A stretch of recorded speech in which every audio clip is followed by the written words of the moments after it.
Johnny and Pauline Falk are adventurous travelers. In 1937, they board the Pan Am Clipper in San Francisco Bay.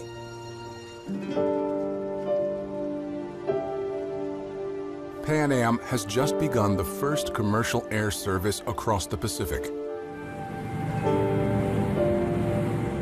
It's no simple task. The small float plane faces an 8,200-mile flight path.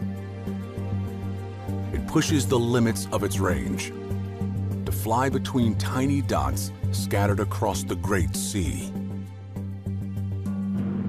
Airborne at last, Pauline writes in her diary, "The flight is so smooth. There's no feeling about it." After 19 hours, they make their first landing. Pearl Harbor, Hawaii. This American territory is barely American. Its people are more rooted in the Pacific.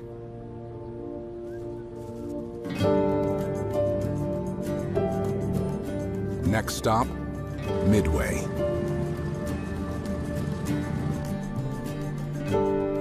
Johnny films an idyllic scene on an island that will soon become infamous.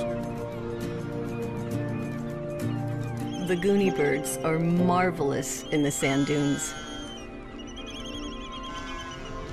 Their home movies from the Smithsonian archives are among the first color images of these remote American outposts.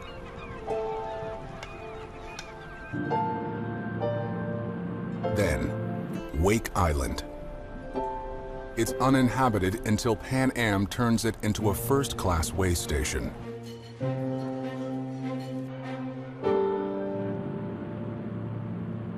It's another 11 hours over the open sea to Guam.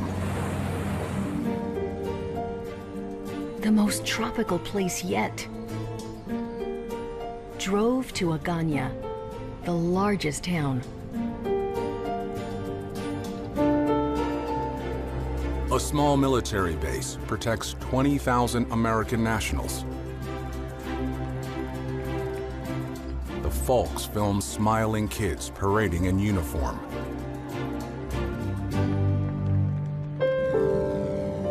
Their next stop will be a much longer stay.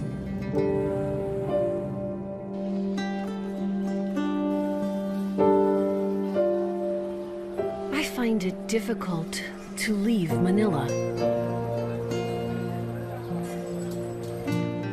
The Philippines have been in U.S. hands since 1898. It's America's most distant territory. The edge of a young empire defined in neon.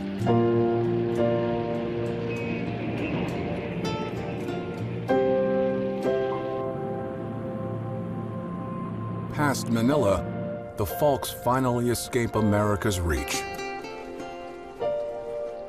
Nothing looks familiar. In Hong Kong Harbor, ships have sails like seashells. In China, the boats are simpler.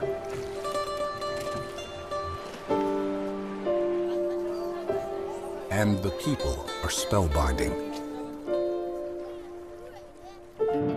Finally, exactly 2 months after leaving home, they reach their final destination: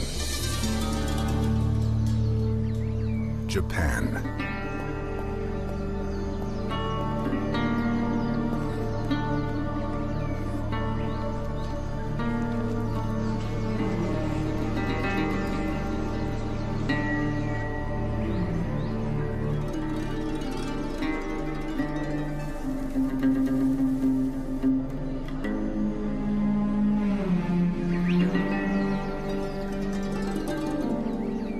Johnny and Pauline's journey is remarkable, and their path is prophetic. They have crossed an ocean that Ferdinand Magellan named Mar Pacifico, the peaceful sea. But the wave of war will soon obliterate the folk's footsteps, replacing scenes of peace with scenes of a cataclysm no one can yet imagine.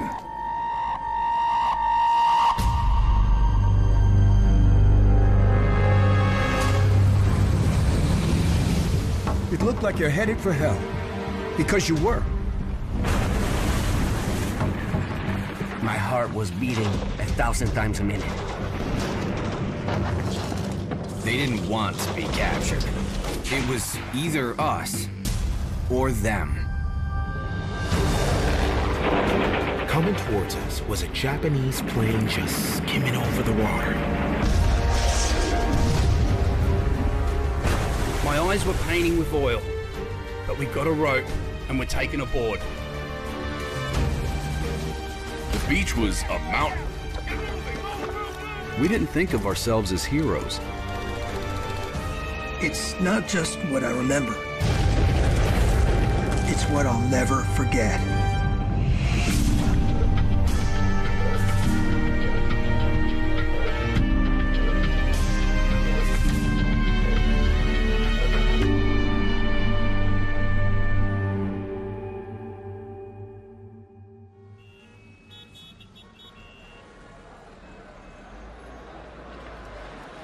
Philadelphia, 1939.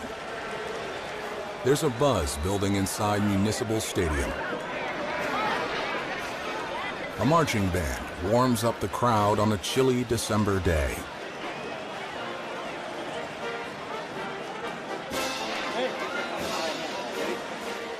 Then, military formations fill the field. First the Army, then the Navy.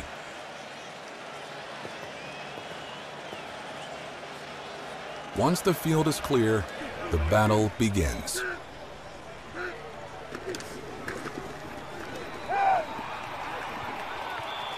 This is the first known color film of the Army-Navy game.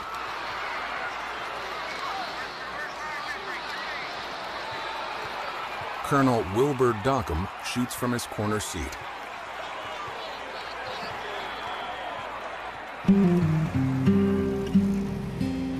Dockham also films his Army unit training at West Point. In 1939, America's military is not very robust. All the services combined have about 600,000 men.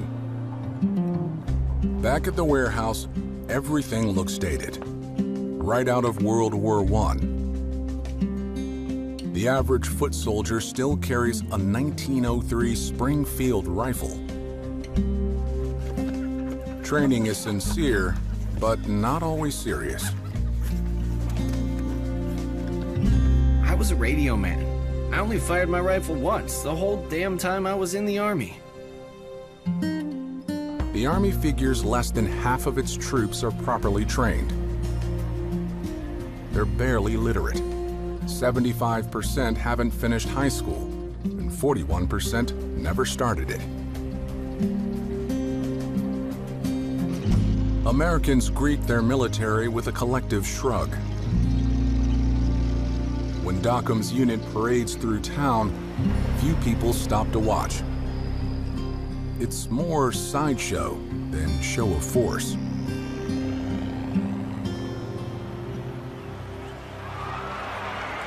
Dockham captures it all on color film, a recent invention for home movie buffs and combat cameramen. I was carrying 2 hand cameras. We were laying on the beach watching this. Guys were getting blown to pieces.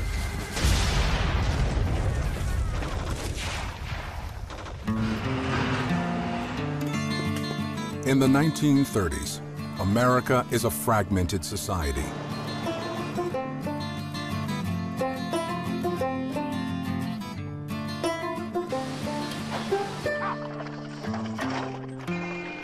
About the only thing everyone faces in common are the fierce headwinds of the Great Depression.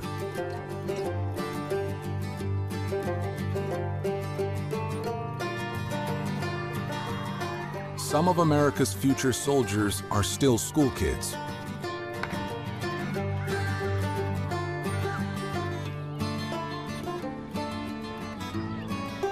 Armand Mafuccio hustles to make a few extra bucks for his family of Italian immigrants. I'd get up early and work with the baker first. Then after school, I'd go back and help him make the bread. For a few dollars, you'd go any place. You just go get it. Michael Carilla frequents the movie house to follow the war already raging in Europe. At the movies, they'd show newsreels showing the fleet and all the warships in a row out there in the ocean.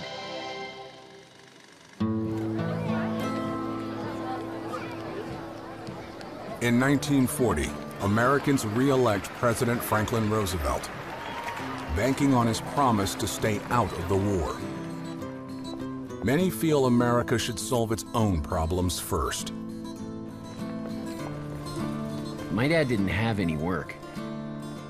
A lot of time we were wondering where our next meal would come from.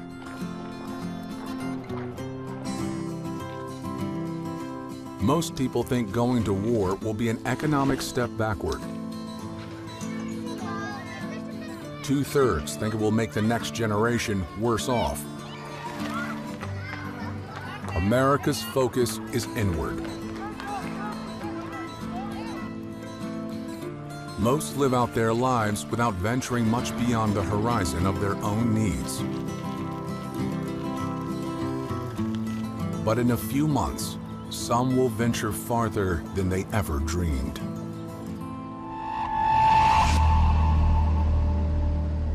We had never gone anywhere.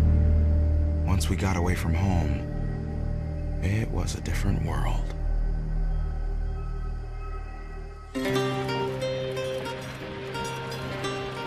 Shanghai, China.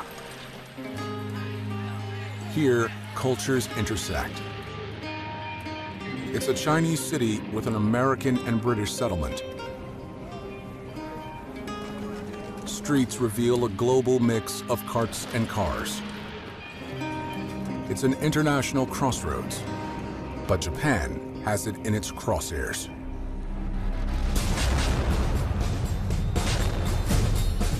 In 1937, they invade.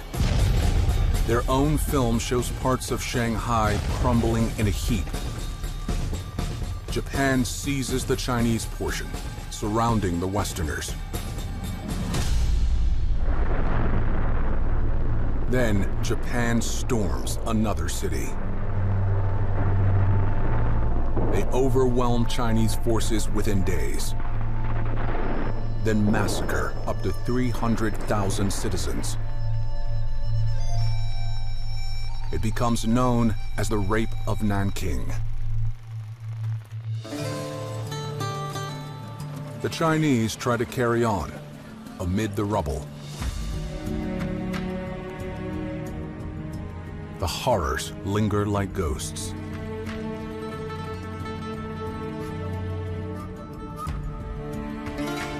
On this pockmarked building, the invaders flaunt their flag like a brand. Japanese soldiers signal a new imperial presence. America wonders if Japan's ambition ends here or extends to one of its own territories nearby. Sirens in Manila were going off. We began to get a picture that it wasn't looking good.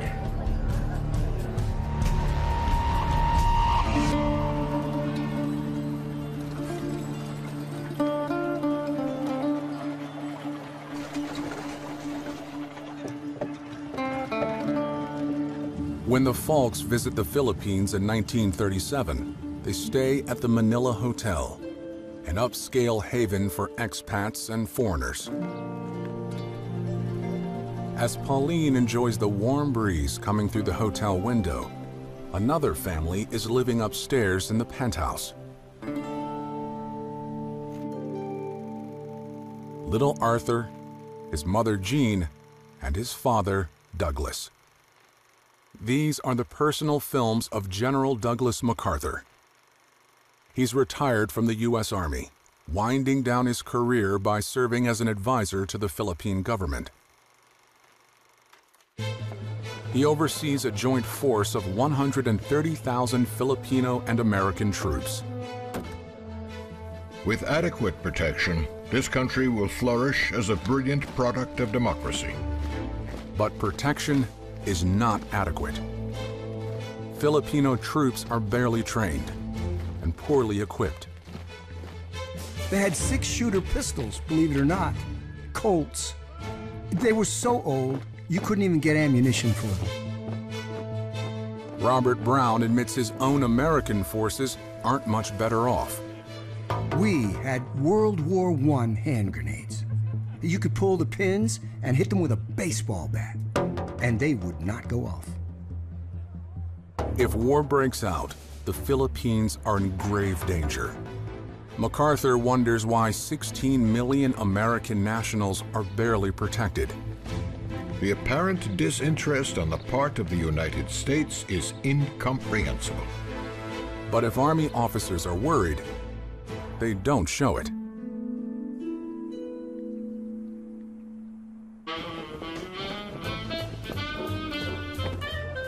At a base south of Manila, Americans carve out a colonial playground.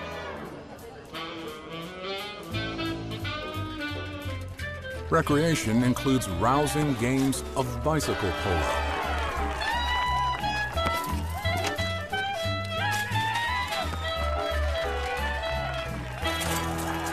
There are some casualties.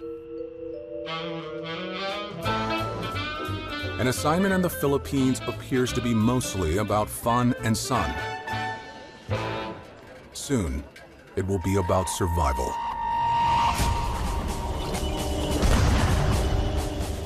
As I was going out front, I got shot in the leg. And when I looked up, I got shot again, right through my nose.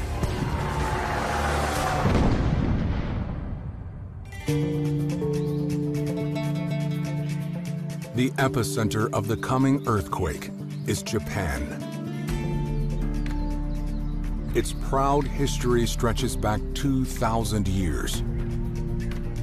It's become wary of encroaching Western influence in Asia, thinking they should be the ones to lead the continent into the future. But Japan is also stuck in the Great Depression, and many think expansion is the only way to crawl out of it. People are looking for a breakthrough because times were hard, and no one thought of war in a realistic way.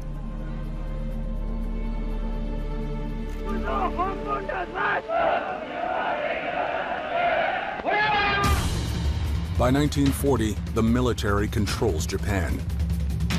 They have 1.5 million men in uniform, more than double America's forces. The manpower comes from within. The raw materials come from its growing empire. They lacked sugar, so they took Formosa. They lacked iron, so they took Manchuria. They lacked hard coal and timber, so they invaded China. They lacked security, so they took Korea. They intended, by force of arms if necessary, to establish an economic sphere completely under their own control. But waves of Japanese expansion have yet to reach here. Hawaii. The famous crossroads sign in Honolulu shows just how far it is from anywhere. In 1941, the U.S. Navy base at Pearl Harbor is just about the only sign that it's an American territory. Mostly, Hawaii hums to its own tune.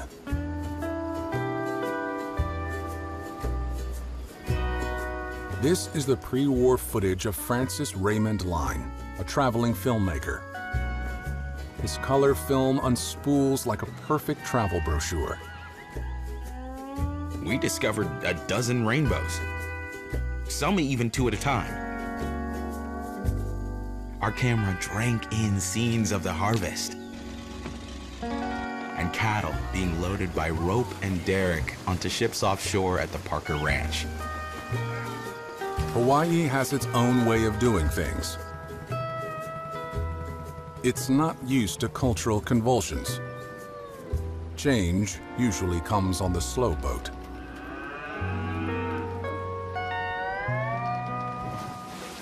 Francis Line's film paints Hawaii as nearly perfect. It's paradise framed by crashing waves. A roaring perimeter with wondrous views of the Pacific curving out of sight.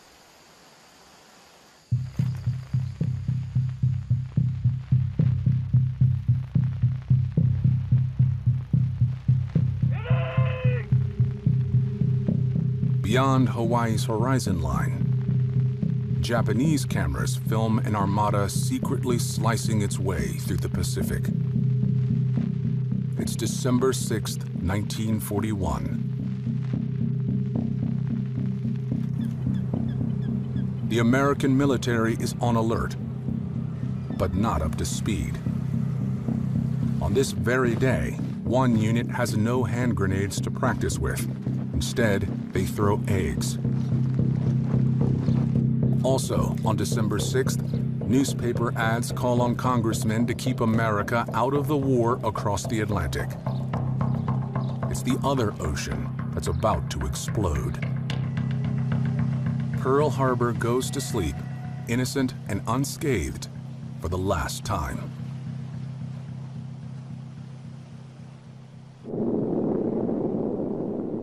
The next morning, one colonel is up early and assumes he's watching a military exercise.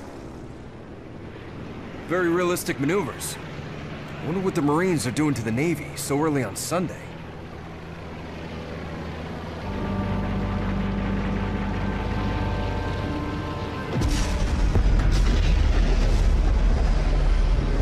This is considered the only color footage of the attack on Pearl Harbor, shot by sailor Clyde Daughtry.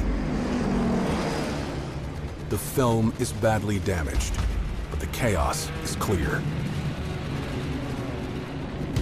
William Lockey is just 1 week out of basic training aboard the USS New Orleans. I said, let's get the guns loaded. They said, we got no ammunition. Who's got the key? We don't know. Surprised sailors fire their anti-aircraft guns wildly, killing some civilians up in the hills.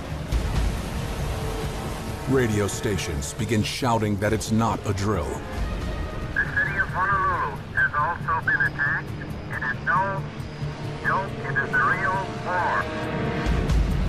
The USS Oglala is listing badly. One sailor on deck is shot through the face by a strafing Japanese plane. Other crews are faring far worse. The USS Shaw bursts into a fireball.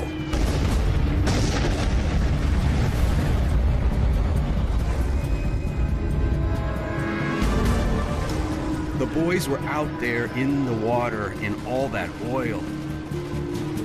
They'd come up, knock the oil out of their way and catch a breath, then go back down.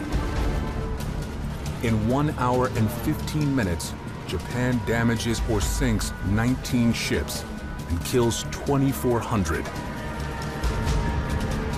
The news ripples outward like a shockwave. A Pan Am clipper full of tourists is out over the Pacific, which is suddenly a war zone. They turn off their lights, blacken their windows, and change course. All over the country, military phones light up. Jack Lent is on duty in San Diego. Some colonel was on the phone. He said, "You get your commanding officer and tell him that Pearl Harbor's just been bombed." I said, "Yes, sir. What's Pearl Harbor?" Behind closed doors on a Sunday, President Roosevelt is composing a short speech in his head. He resists advice to give it today. Instead, Eleanor Roosevelt steps up to a microphone and gives the first official American response. You cannot escape anxiety. You cannot escape a clutch of fear at your heart. And yet I hope that the certainty of what we have to meet will make you rise above these fears. Many Americans do not. The FBI switchboard lights up with calls reporting suspicious behavior of Japanese Americans. In New York City, Japanese restaurant owners tell their patrons to finish their meals. Then they shutter their doors and drive each other home in convoys for safety. In San Francisco, people report everything from strange airplanes in the sky to shady men on the streetcars. Sirens wail for no apparent reason. In Seattle, 2,000 people descend upon downtown to enforce a blackout. It devolves into looting. In Hawaii, radio stations declare the islands are now under martial law. Then they order a complete blackout. Turn out your lights. This means the home territory. Turn out your lights and do not turn them on for any purpose whatsoever.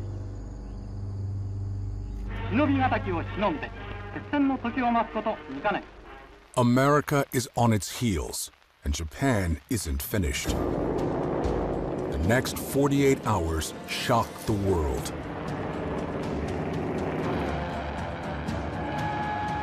Just hours after attacking Pearl Harbor, the Japanese launch a surprise assault on the American base on Wake Island. Fearing a land invasion, a Pan Am Clipper captain jams 70 civilians onto his plane. Way overweight, the plane finally gets off the water on the third try.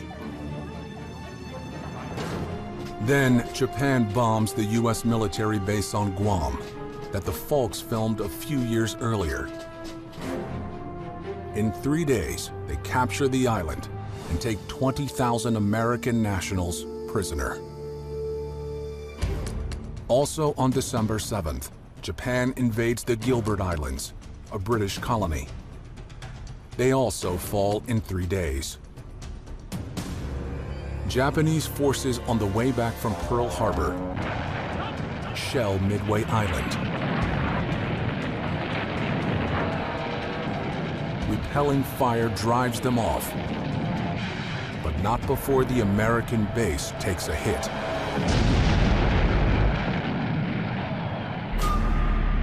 Japan is thrusting a sword deep into the Central Pacific, a violent blitz that takes the ocean by storm. At the same time, Japan's own film captures a surge into Asia.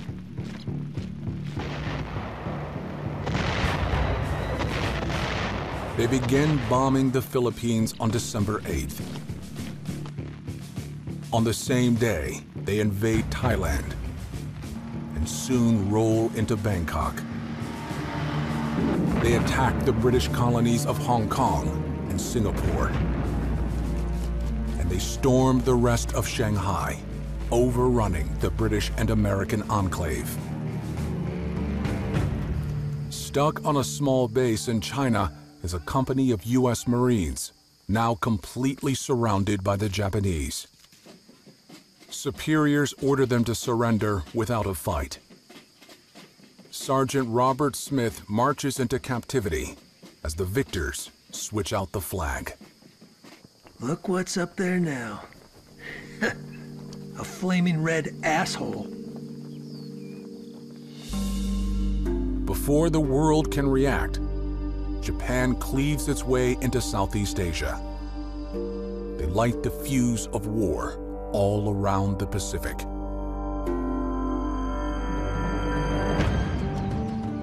In Japan, many citizens are flushed with pride. But there's an undercurrent of anxiety. We were assured we would not have to worry. America was a democratic nation, and so disintegrate and collapse. They can't unite for a common purpose. One blow against them, and they'll fall to pieces. Back in Washington, Roosevelt addresses Congress. Yesterday, December 7th, First, he makes a few last-minute revisions. a date which will live in infamy. For years, the nation felt stuck. Now, it feels stung. There is no blinking at the fact that our people, our territory, and our interests are in grave danger. America is at war. Most didn't want it, but most will have to join it, either in support at home or in uniform beyond.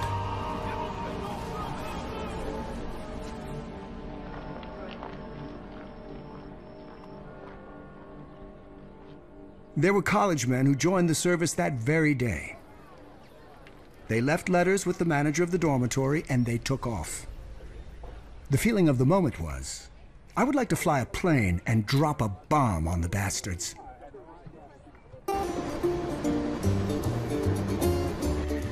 That trip to West Virginia to have my physical was the first time I was ever out of the state of Ohio.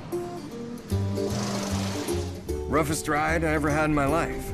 I like traveling on a gravel road for 2,000 miles. I swear, they had square wheels. My examination took probably 30 seconds.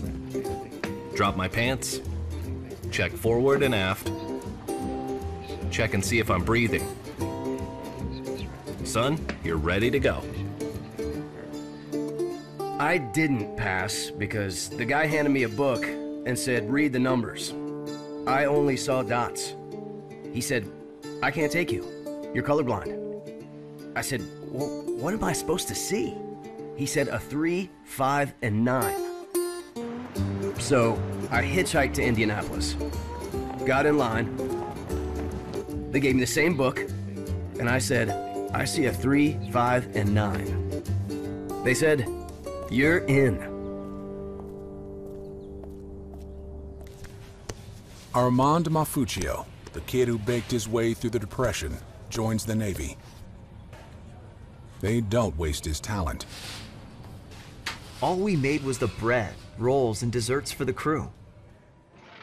Of course, there were 2,000 sailors. Michael Kurilla, who admired Navy ships in the newsreels, also takes the plunge. They gave us our uniforms and everything. They gave us our caps. Then they give us our haircuts, and the caps didn't fit anymore. Our ears were holding them up. First stop, the pool. They practice treading water while someone tries to hold them under. But deeper water awaits in an unlikely place. These are cadets in Northwestern University's Naval Reserve Midshipmen's School near Chicago. They are called 90-day wonders because that's how fast the program is in wartime. Lake Michigan isn't exactly the Pacific Ocean, but it'll have to do. They study navigation and the fine art of swabbing the deck. They are literally learning the ropes. Finally, they practice the choreography of gun work. Now, they have time to break it down step by step. Soon, they won't. They peeled off and dove on us. They got close.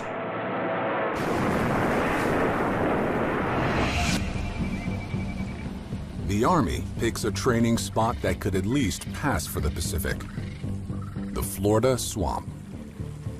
This is Wakulla Springs near Tallahassee, where Hollywood filmed some of the jungle scenes in Tarzan movies.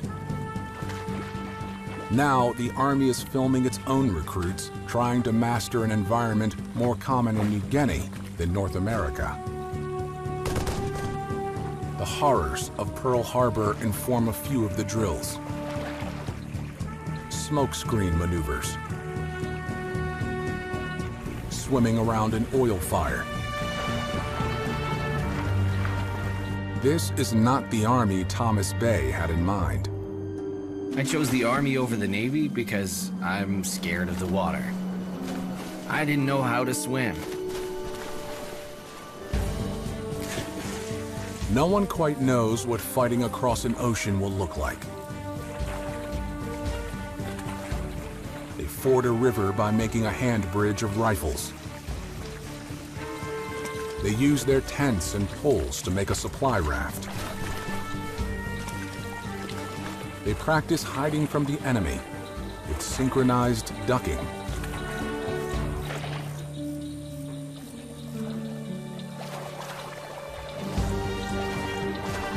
And, predictably, they blow stuff up. Underwater demolition teams try to smooth the way for a new kind of boat. This is an early amphibious vehicle, a duck made by General Motors. Driving through the water is a novelty. Soon, it will be a necessity. We walked into a hornet's nest. I was thinking, how in the world did I ever get sucked into this mess? The Navy recruiting office was jammed up with 70 new recruits, so I went around the corner and the Marine Corps had a little shingle out. And I was it. There was no line. The first thing we heard when the bus came through the gate that morning was, "You'll be sorry." Before the war, the Marine Corps was struggling for relevance. Some thought the Army should just absorb it.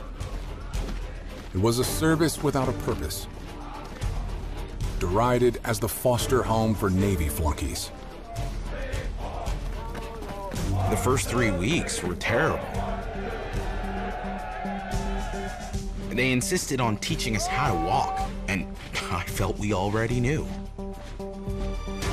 The Marine Corps wants to shed its reputation as a military afterthought. Instead of the weakest, they want to become the toughest. Every Marine, before he was anything else, was a rifleman. If you're a tank driver, pilot, cook, we don't care what else you are. First of all, you're a rifleman. They'll be using their rifles as part of a new tactic: the amphibious assault. The Marine Corps adopted this doctrine only 6 years earlier, with a publication called Tentative Manual for Landing Operations. They can't afford to be tentative anymore. The doctrine was in search of a war, and now it's here. Just as they're cracking the book on how to do it. As they rehearse storming a beach in North Carolina, it looks clunky. This ramp door jams, and Marines have to pile out over the sides. Some experts consider the whole idea complete folly. We had no idea in the world how we were going to use this type of training. In 1940, there are fewer than 30,000 active-duty Marines, total.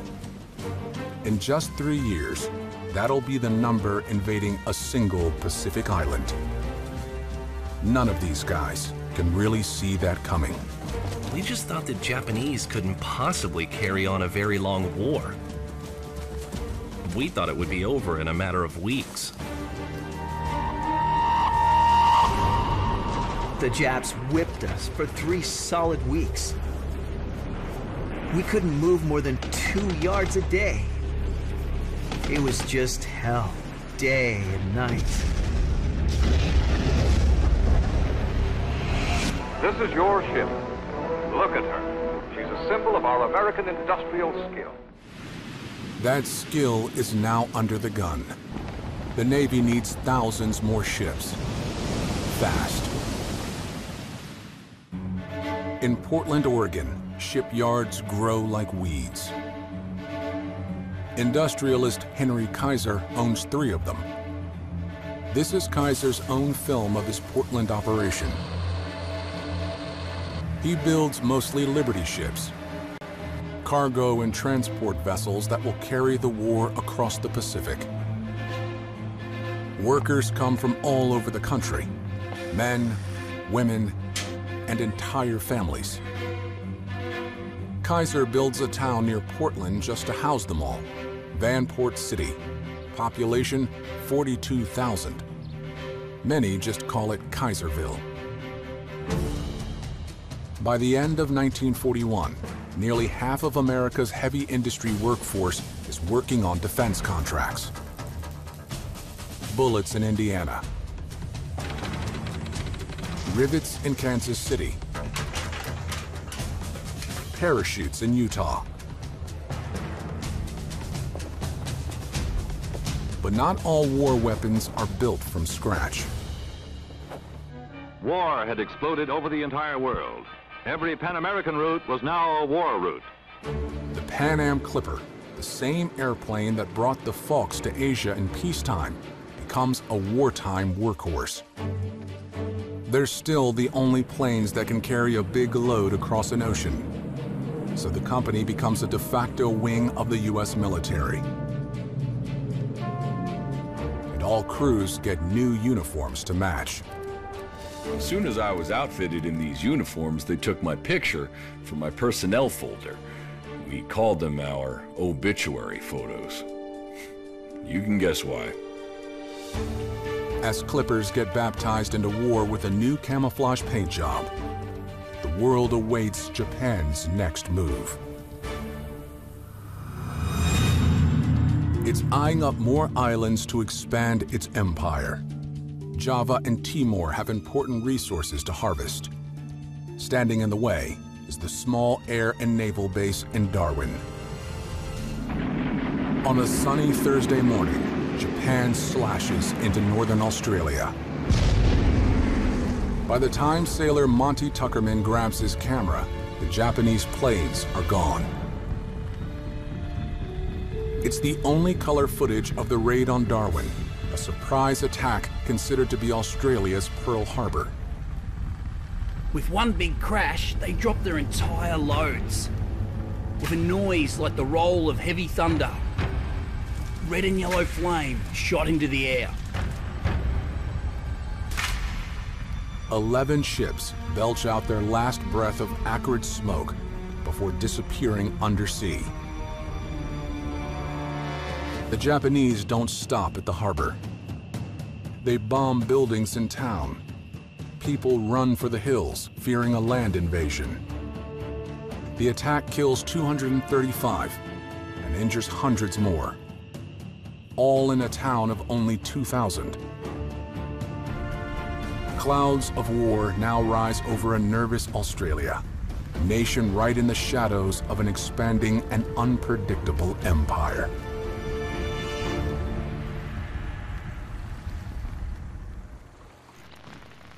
Newsreels from the Philippines show Japanese arriving in waves and Americans scattering like ants. They handed each one of us a can. I got a can of cherries. And they said, disperse. I mean, we just dispersed. We didn't know what the hell we were doing. There's no color footage of the brutal fight for the Philippines. Cornered on the Bataan Peninsula, Americans have little food and no reinforcements. MacArthur holds out on Corregidor. Japanese film shows their overwhelming advantage. Soon, they're celebrating in Manila. MacArthur and his family escape to Australia as Corregidor falls. Those left in the Philippines are no longer enjoying a sunny deployment. they're enduring their darkest nightmare. These very boys are now dead, starving, or captured. That was something I told my mother that would never happen. I'd be behind the front lines. Wrong. Dead wrong. Japan has uncoiled a ferocious, multi-pronged attack across land and sea in several directions. The U.S. is still creating its wartime organizational chart. Roosevelt puts the Southwest Pacific into General MacArthur's hands. He's already glaring at the Philippines with revenge in his eyes. The vast open seas of the Central Pacific will be under Navy Admiral Chester Nimitz. The two men could scarcely be more different. Nimitz is a soft-spoken leader by example who shuns attention. He loathes PR men who suggest he show more pizzazz.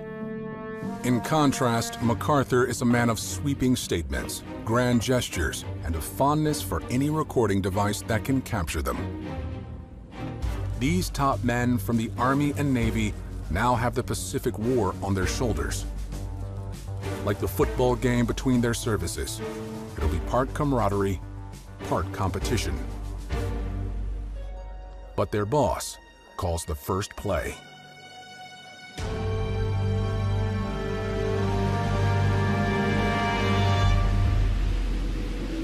Back in December, President Roosevelt issued a secret order after the Pearl Harbor attack. Find a way to strike back at Japan. It takes 4 months to figure out how. The distance is daunting. Technology is lacking. But they pulled together a plan that's part bravado, part desperation. Ships cut through a stormy Pacific in radio silence, just as the Japanese did coming the other way. American carriers haven't yet come of age. This one's only big enough to launch a scout plane with a catapult. To bomb Japan, they'll have to launch a bigger plane off this deck. A B-25. They've never tried it. We hadn't actually flown off a carrier before. I wondered, could I get out of that damn airplane if we go off the end of the flight deck? Bombardier Herb Mesha scrapes the waves and gets airborne by a whisker. There's no turning back. The deck is too short to land on. 16 planes are off to Japan on a wing and a prayer. It's called the Doolittle Raid for the colonel who leads it. There's no footage of the raid itself. Some bombs hit Tokyo, but damage is minimal. Most planes go on to crash land in China. As payback for Pearl Harbor, it hardly rates. America doesn't care. Doolittle and his gallant men shake the complacency of the Japanese warlords. It will take more than a few bombs to win the Pacific War. It will take weapons yet to be built. Teamwork yet to be tested. And blood yet to be spilled. For now, the combatants remain an ocean apart.